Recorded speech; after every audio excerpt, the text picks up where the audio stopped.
Saudara-saudari sekalian, kita cukup faham masalah rasuah di negara kita. Kalau zakat rasuah bagi wang kepada mereka yang mampat parti, itu sudah rugi kerana wang kerajaan diguna untuk dakwah kepada mereka yang mampat parti. Apatah lagi wang tersebut bukan diberi kepada seseorang, tetapi dia digunakan wang semua itu untuk beli sesuatu yang tak guna, ataupun dia bazirkan wang atas ataupun dia dibeli dengan guna yang kewangan kerajaan. Apa contohnya, tuan-tuan? Saya bagi satu contoh. Saya nak tanya makcik kat sini. Kampung Manjoy kita ada banyak warung-warung tepi jalan. Goreng pisang semua ada. Kalau tuan-tuan nak pergi beli goreng pisang, sekarang harga berapa? Anggaplah seketul goreng pisang 1 kupang. Kalau 3 ketul, berapa? 3 kupang. Kalau nak beli 6 ketul, 6 kupang. Tapi kalau saya nak bagi tahu, 1 ketul 1 kupang, 3 ketul 3 kupang, tapi 6 ketul RM5. Nah, aku tak nak beli lah. Hang nak beli aja. Siapa sanggup nak beli? Tapi kerajaan Malaysia yang sanggup nak beli. Bukan setakat goreng pisang. Apa yang kita tempah trend kereta api di negara China ni? Asalnya harga dia untuk trend 3 kerabat 13.7 juta.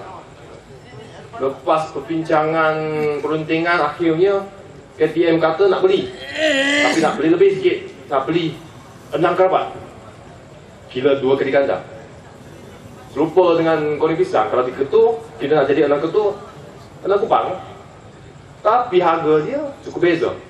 Bila nak beli 3 kerabat tu 13.7 juta, nak beli 2 kali ganda, harga dia bukan 24 juta, harga dia 48 juta. Bayangkan tuan-tuan, kalau beli 6 ketul pergi ni 6 biji ni goreng pisang, tanpa lagi satu plastik tag pun tak sampai RM1. Macam mana dia boleh tambah sampai 3-4 kali ganda? Apatah lagi wang beli helikopter ke? Kalau beli pun tak apa. Yang terbongkar kali ini, kerajaan kita guna pakai 12,000 juta untuk sewa helikopter 30 biji. Sewa 30 tahun. Maka setiap tahun kita habis 400 juta untuk helikopter. Cuma sewa. Orang biasa pun tahu kalau kita nak beli kereta dan rumah, susah bayar, tampakan deposit bayar. Lepas tu setiap bulan kita installment. Kereta 7 tahun, paling panjang 10 tahun, rumah 30 tahun. Selepas tu kurang-kurangnya rumah itu rumah sendiri, dapat grant sendiri. Habis pandainya kerajaan Pasar Nasional ni bagi sewa helikopter 30 biji. Habis semua, hangus wang semua, helikopter pulang balik. Itulah wang kita bagi. Bodoh ni. Terlalu cerdik ke? Cara cerdik dia untuk makan wang Tapi tuan-tuan, bukan setakat mereka nak beli helikopter semua ni. Yang baru-baru ni nak bina satu istana baru pun, asalnya kos dia 400 juta.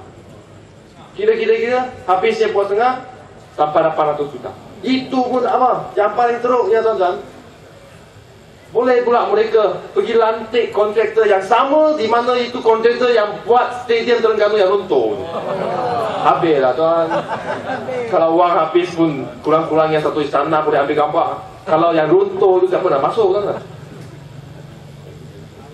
Tengok inilah habisnya wang kita. Dia sebenarnya cerdik, dia buat bodoh. Sebab apa? Sebab dia guna cara ni untuk makan rasuah duit rakyat. Tapi kalau rakyat macam ini pun masih nak sokong, itu baru bodoh. Betul. Tapi tuan-tuan, bila kita kata kita wang habis semua, maka kerajaan kata susah, kita kerajaan tak ada wang, maka nak tarik balik subsidi.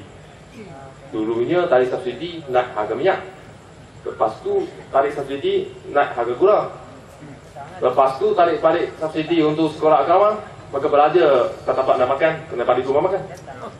Lepas itu tak cukup lagi, minta lagi tuan-tuan bawa motor pergi berkereta ke, pergi puspakoh setiap tahun. Kita fikir-fikir, habislah, sudah cukup lah, banyak cara, tak ada lagi cara baru yang korek lagi lah rasanya.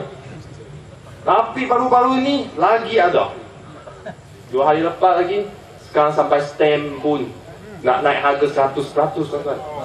Nak kirim surat cinta pun kena taruh lagi 60 sen, bukan 30 sen. Ini pula. Tetapi tuan-tuan, Pos Malaysia Berhad ini dalam jawatan kuasa akaun awam dalam parlimen sudah buat kajian, buat pertanyaan, hearing dengan Pos, membuktikan bahawa rumusan bahawa Pos Malaysia ni tak ada rugi. Tak ada rugi banyak dari segi pentadbiran, tetapi masih nak naikkan harga 100%.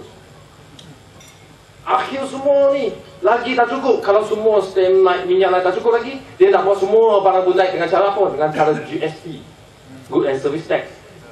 Good and Service Tax ini kalau dia guna pakai, walaupun kita protes sebab berjaya, tapi kalau satu hari dia guna dengan cara yang dia gunakan sekarang, maka kita sampai pergi kedai kopi, minum kopi pun akan kena juga cukai yang terlebih.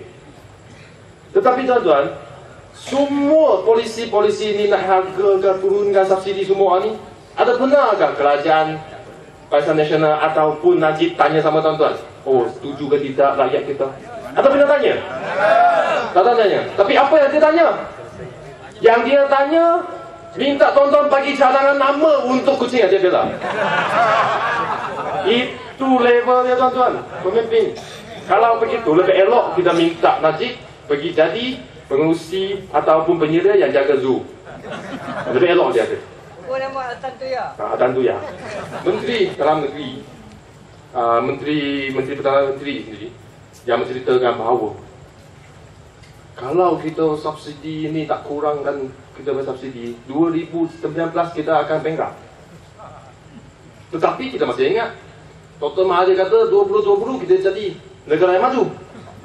Kalau dua-dua pun cakap yang benar, maka kita tak payah buat kerja apa. Kita tak payah buat kerja apa pun sampai 2019 kita jadi bankrupt. Tunggu lagi 1 tahun, kita jadi kaya. Senang. Itulah logik dia kan. Tetapi saudara-saudara sekalian, betul kan? Wang kita mana lagi kalau bankrupt begitu?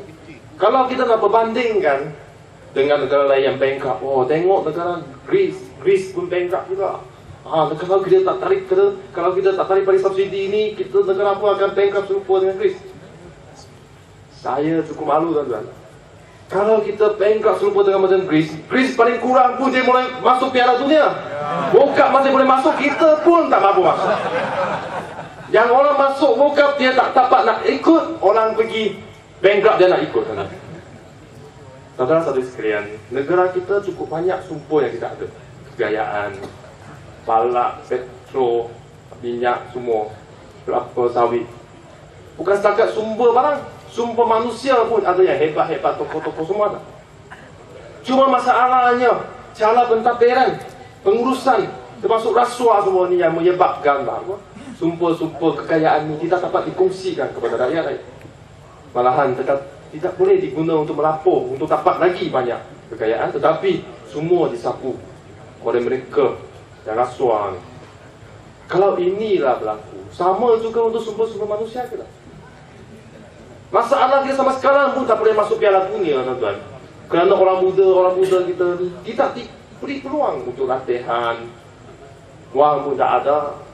Kalau kita ada pengurusan pentadbiran yang kuat, yang baik, saya yakin tuan-tuan, kalau pemerintahan bawa Pakatan Rakyat, bukan setakat kita boleh meningkatkan pendapatan tuan-tuan, saya yakin kita boleh masuk Piala Dunia juga tuan-tuan. Orang muda sini mula latih sekarang. Nanti satu hari ya, saya kalau ada peluang untuk bawa, insyaAllah kita boleh masuk. Dapat buka lagi.